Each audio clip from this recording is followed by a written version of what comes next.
Welcome to a new episode of We Are Around the World. Every day there's a new episode. Don't forget to support us by subscribing to the channel and, liking and admiring. 60 million years ago, following the mass extinction of the dinosaurs, giant snakes roamed the Americas. The biggest of these snakes was known as Titanoboa, and honestly it was just as terrifying as it sounds. Related to modern-day boa constrictors, Titanoboa was a real monster. Thankfully, Titanoboa went extinct, but what if it didn't? That's exactly what we're going to talk about right now on Life's Biggest Questions. Hello, and welcome back to Life's Biggest Questions, the channel that asks the questions everyone else is just too afraid to ask. I'm your host, Charlotte Jo Bray, and if you enjoy our content, please leave a like, subscribe, and turn on those notifications. Is there anything scarier than a gigantic snake? Maybe me when I wake up in the morning. A team of scientists found a Titanoboa fossil at an open-pit coal mine in Colombia. The Titanoboa makes modern-day anacondas look like toys. So, according to fossils, Titanoboa was about 12.8 meters, or 42 feet, long and weighed roughly 1,100 kilograms or 2,500 pounds. But since snake fossils are extremely hard to find, it's not completely out of the question that it could have grown to be even larger. It's believed that Titanoboa ate large turtles and something called crocodiles morpha, which were essentially giant crocodiles.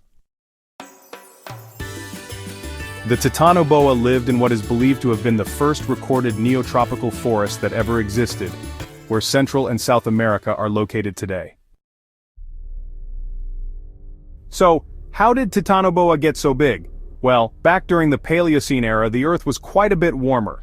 The average temperature of its habitat was, on average, about 32 degrees Celsius, or 90 degrees Fahrenheit.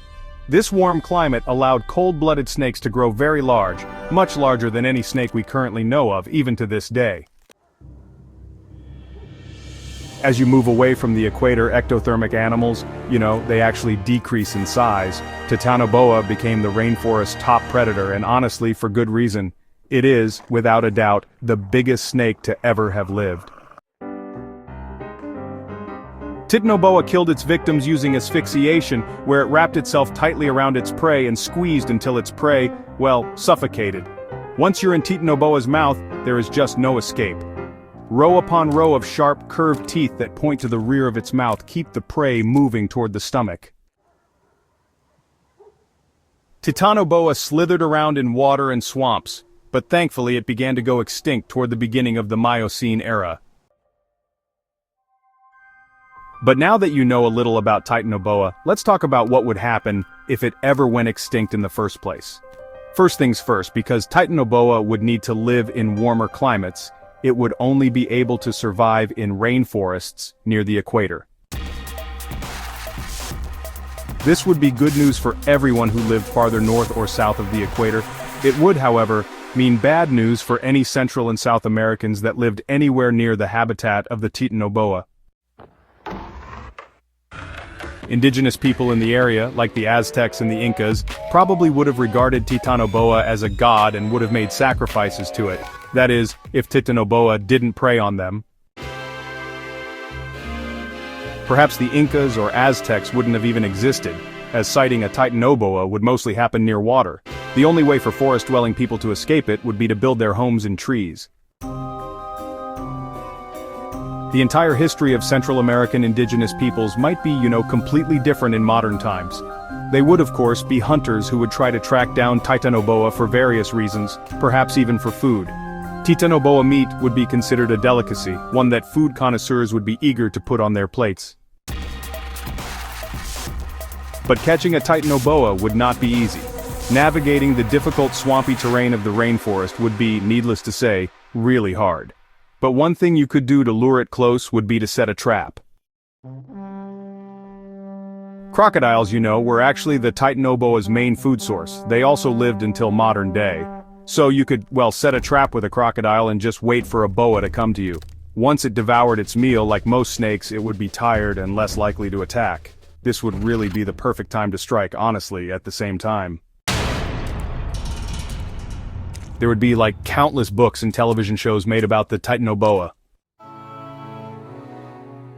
Nature shows like BBC's Planet Earth would do absolutely everything in their power, even risk lives, to get footage of it. It's not, likely that it would be kept in zoos. After all, it's huge, and it would have to be fed crocodiles.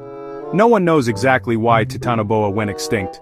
The main theory is that the temperature of the Earth began to cool. The hotter the temperature, the bigger the snake, but, the same is true for the opposite. This is because in places where the temperature is constantly hot, the metabolism of reptiles operates efficiently. The bigger a snake gets, the more energy it needs to sustain it.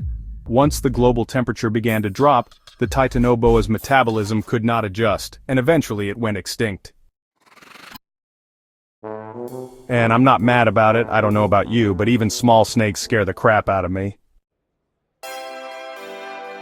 For now, I'm Charlotte Joe Bray, and you've been watching Life's Biggest Questions. If you enjoyed this video, you'll love What If Megalodon Sharks Didn't Go Extinct, clickable on the screen right now. Do you want to go on a Life's Biggest Questions binge? Well, we've put together a nifty playlist for you that you should check. Make sure notifications are turned on by clicking the bell, and then we'll see you in the next video.